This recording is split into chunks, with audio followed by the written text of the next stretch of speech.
తిరుపతి జిల్లా సత్యవేడులో దారుణం జరిగింది. ఎంతటి దారుణం అంటే 9 ఏళ్ల ఒక బాలుడి మిస్సింగ్ చాలా సంచలనాలకి కేర్ ఆఫ్ అడ్రస్గా మారింది. సో ప్రస్తుతానికి ఆ డీటెయిల్స్లోకి వెళ్తే కనుక తిరుపతి సత్యవేడు జిల్లాలో అప్పు చెల్లించలేదని చెప్పి 9 ఏళ్ల బాలుడిని వెంకటేష్ అనేటువంటి ఆ బాలుడిని హత్య చేశారు ఆ సంబంధిత ఓనర్. గూడూరుకు చెందినటువంటి అంకమ్మ చిన్న కుమారుడే ఈ వెంకటేష్.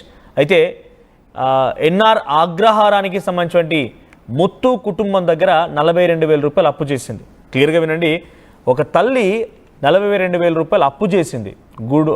గూడూరుకు చెందినటువంటి అంకమ్మ అనేటువంటి ఒక తల్లి 42,000 రూపాయల అప్పు మత్తు కుటుంబం దగ్గర చేస్తే ఆయన ఆ అప్పు చెల్లించమని ఆ సదరు మహిళను అడిగాడు.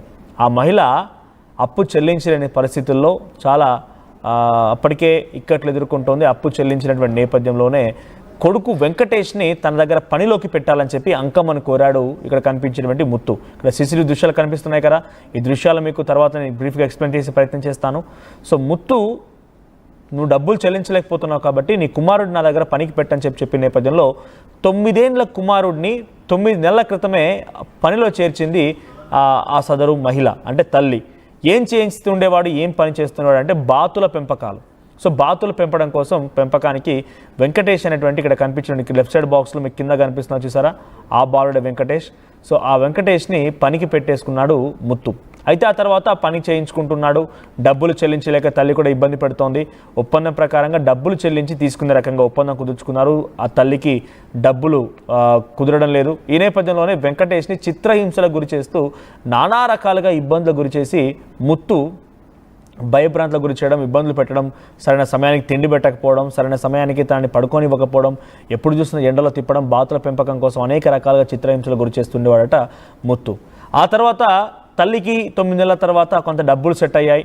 డబ్బులు సమకూర్చుకొని ఏకంగా తండ్రి దగ్గరికి, అక్కడ ముత్తు దగ్గరికి వెళ్ళిపోయి, సత్యవేడు జిల్లాకు వెళ్ళిపోయి ముత్తు దగ్గరికి వెళ్ళి నాకు కొడుకుని అప్పగించండి అంటే 1 నెల సమయం అడిగాడట. నాకు 1 నెల సమయం కావాలి, అప్పటి వరకు నా దగ్గరే ఉంటాడని చెప్పి వెంకటేష్ను చూపించలేదు. తల్లికి వెంకటేష్ను చూపించకుండానే 1 నెల రోజుల తర్వాత ఇస్తానని చెప్పిన నేపథ్యంలో 1 నెల రోజుల వరకు ఆగింది. మళ్ళీ అడిగితే లేదు, సమయం పడుతుందని చెప్పాడట. ఇలా ఎంతకు కుమారుడిని తనకు చూపించకలేదు, కుమారుడిని అప్పగించలేదు. ఇలా ఏం చేయాలో తోచక ఏకంగా ఆ తల్లి ముత్తు ఇంటికి వెళ్ళిపోయి పెద్ద ఎత్తున అక్కడ నానా హైరానా చేసేసరికల్లా అప్పుడు విషయం బట్టబయలు ఏంటంటే 1 నెల రోజుల క్రితమే వెంకటేష్ చనిపోయాడు. ఈ ముత్తు టార్చర్ భరించలేక, ఈ ముత్తు పెట్టినటువంటి ఆ చిత్రహింసలకి భరించలేక తీవ్రంగా అనారోగ్య బారిన పడిపోయి మరణించాడు వెంకటేష్. అనారోగ్య బారిన పడిన తర్వాత కూడా ఇక్కడ చూస్తున్న దృశ్యాలు అన్నీ కూడా హాస్పిటల్ దృశ్యాలు. ఒక హాస్పిటల్ కూడా తీసుకెళ్లాడట ముత్తు. చాలా తీవ్రమైనటువంటి అనారోగ్య సమస్యతో ఆ వెంకటేష్ కొట్టుమిట్టాడుతుంటే వెంకటేష్ని తీసుకెళ్లి హాస్పిటల్కి అడ్మిట్ చేయించారట. ఒక ప్రైవేట్ హాస్పిటల్లో చికిత్స తీసుకుంటూ వెంకటేష్ మరణించాడు. మరి ఆ కుమారుడు మరణించిన తర్వాత కనీసం తల్లికి సమాచారం ఇవ్వాలి, అంతలా చిత్రహింసలకు గురి చేయకుండా ఉండాలి. ఆ కుమారుడి మరణానికి చాలా క్లియర్గా ముత్తు ఫ్యామిలీయే కారణం. సో ఆ 1 నెల రోజుల తర్వాత ఎట్టి పరిస్థితులు ఇవ్వకపోయేసరికి ఏకంగా ముత్తు ఇంటికి వెళ్ళిపోయి అక్కడ ఆందోళన చేపట్టిన తర్వాత సదరు తల్లి అంకమ్మకి ఈ విషయం తెలిసింది. అప్పటి వరకు వెంకటేష్ ఏమైపోయాడో కూడా తెలియదు, కనీసం పట్టించుకోలేదు.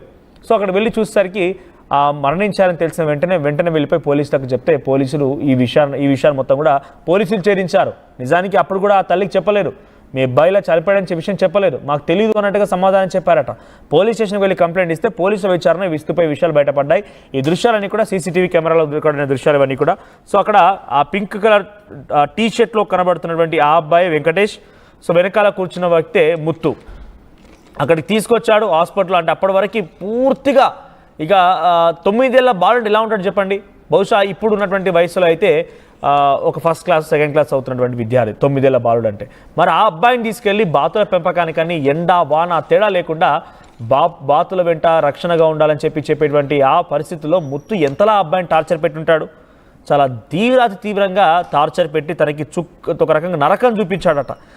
ఆ టార్చర్ భరించలేకనే అనారోగ్య బారిన పడిపోయి పెద్ద ఎత్తున ఈ రకంగా ఇబ్బందులకు గురైపోయిన తర్వాత చివరి నిమిషాల్లో ఆసుపత్రికి తీసుకొచ్చి ఆసుపత్రిలో ట్రీట్మెంట్ ఇప్పిద్దామనేసరికల్లా ట్రీట్మెంట్ తీసుకుంటూ ఒక ప్రైవేట్ హాస్పిటల్లో వెంకటేష్ మరణించాడు. ఈ ఘటన పోనీ మరి తల్లికి చేరవేయాలి, ఆ తల్లికి చేరవేయలేదు సమాచారాన్ని. పైగా దాటేస్తూ వచ్చాడు. దాటేస్తూ వచ్చాడు. ఎన్ని రోజులకైనా కూడా తన కుమారుని తనకు అప్పగించలేదు. అప్పు డబ్బులు ఇస్తానని చెప్పినా కూడా కుమారుని ఇవ్వకపోయేసరికల్లా ఏం చేయాలో తోచక పోలీస్ స్టేషన్ ఆశ్రయిస్తే పోలీసులు ఈ విషయాన్ని బయటపెట్టారు. చూడండి ఎంత దుర్మార్గమో. 42,000 రూపాయల అప్పు తన కొడుకుని ఈ వయసులో ఒకరి దగ్గర పాలేరుగా ఉంచింది, పెంపకానికి ఉంచింది. ఆ తల్లి దౌర్భాగ్యమైన పరిస్థితి చూడండి. పేదరికం ఎట్లా ఉంటుందో చూడండి ఒకసారి. 42,000 రూపాయలు అప్పుగా తీసుకొని అప్పు చెల్లించలేక ఆయనకి ఇచ్చిందనంటే ఇంతకు మించిన దుర్మార్గం ఇంకోటి ఉండదు. సో 9 ఏళ్ల బాలుడు మిస్సింగ్ కేసు ఈ రకంగా మొత్తం మీద బట్టబయలైంది. సో అడ్వాన్స్ కింద తీసుకుందట. ఈ డబ్బులను కూడా బాతులు మేపే పనికి అడ్వాన్స్గా తీసుకుందట అంకమ్మ. అయితే అక్కడ దాన్ని తిరిగి తనకు సాధ్యం కాలేదు.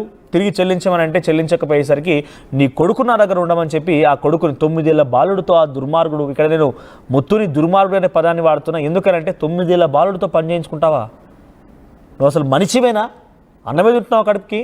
పాప బాబుకి అప్పుడప్పుడే లేతగా ఉన్నటువంటి ఆ వయసులో చదువుకోవాలన్న ఆలోచన, నలుగురితో కలిసి ఆడుకోవాలన్న ఆలోచన, ఇంకేదో రకరకాలుగా ఆ 9 ఏళ్ల బాలుడు ఏం చేయగలుగుతారు చూడండి. ఇప్పుడు మీ ఇంట్లో 9 ఏళ్ల బాలుడు ఏం చేస్తున్నాడు? ఆ బాబు కూడా అలా అనిపిస్తుంది కదా.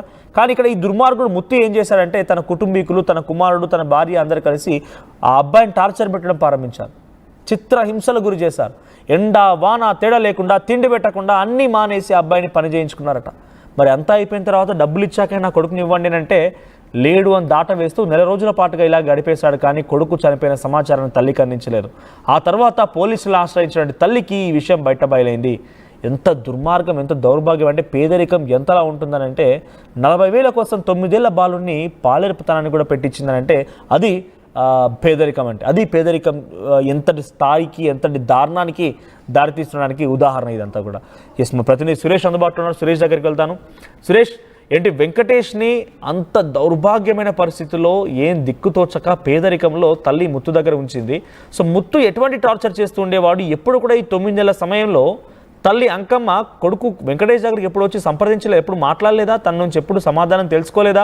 ముత్తు ఎలా చూస్తుండేవాడు పట్టించుకోలేదా? ఈ 9 ఏళ్ల బాలుని పనికి పెట్టుకున్నందుకు ఫస్ట్లోనే పోలీసులు ఇటువంటి విషయాలని, ఇటు రకంగా పని చేయించే విషయాలను చుట్టూ గ్రామస్తులో లేకుంటే ఎవరో ఒకరు కంప్లైంట్ ఇస్తే ఈ పార్టీకి వెంకటేష్ బతుకుండేవాడేమో. అప్డేట్స్ ఏంటి?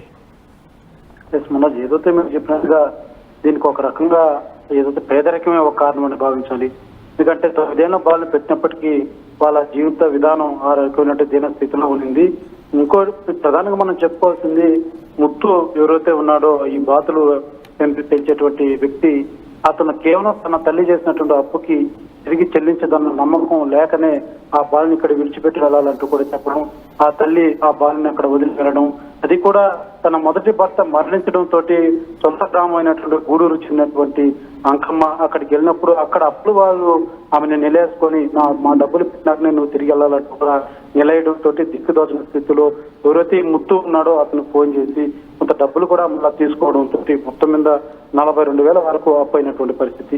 అక్కడ చెల్లించిన తర్వాత ఇక్కడికి వచ్చి బాతులు మేపుతూ ఇక్కడే మళ్ళా ముందు తీరు పనిచేశారు. ఈ క్రమంలోనే అక్కడ ఇచ్చేటువంటి జీతం పూర్తిగా మాకు సరిపోవడం లేదు, మేము మా సొంత ఊరు వెళ్ళిపోతాము, నీకు జీతం కూడా ఇచ్చేస్తాము, మాకు కొంచెం వ్యవధీయాలంటూ కూడా వాళ్ళు కోరడం జరిగింది. అంటే సత్యమీర్ అన్నటువంటి ముత్తు అయితే నీ బాబుని పెట్టేసి మీరు వెళ్ళండి, ఇక్కడ పనిచేస్తుంటే నీ డబ్బు తెచ్చినాక మళ్ళా విడిపించుకొని వెళ్ళాలంటూ కూడా ఒక మధ్యస్థం కుదుర్చుకున్నటువంటి పరిస్థితి. అయితే ఆ బాబుని పెట్టుకున్నటువంటి ముత్తు ఈ బాతుల పెంపకం అన్నది ప్రతిరోజు కూడా ఒక్కొక్క విలేజ్ మీద వీళ్ళు కంటిన్యూగా తిరుగుతూనే ఉంటారు. ఈ ఎండనక వాననక ఆ బాబు ఆ అబ్బాయి పూర్తిగా నీరు నుంచి పూర్తి పట్టించుకోకుండా సరైనటువంటి టయానికి తిండి పెట్టకుండా అతనికి కావాల్సిన సౌకర్యాలు కూడా ఏమీ ఇవ్వకుండా ఆ బాలుడు వాన తడుస్తూ ఎండ కిండుతూ తీవ్ర నరకేతనం అయితే చూసినటువంటి పరిస్థితి అతను నెలకొందనే చెప్పాలి. అయితే ఈ క్రమంలోనే ఈ బాతులు మేపుకుంటూ వీళ్ళు తమిళనాడు అయినటువంటి కంచి వద్దకు వీళ్ళు చేరుకోవడం, కంచి డిస్టిక్ ఉంది, ఆ డిస్టిక్ చేరుకున్న తరుణంలో తిరునల్లూరు అనే ఒక గ్రామం వద్ద వీళ్ళు బాతులు మేపేటువంటి క్రమంలో ఈ బాబుకు ఒక్కసారిగా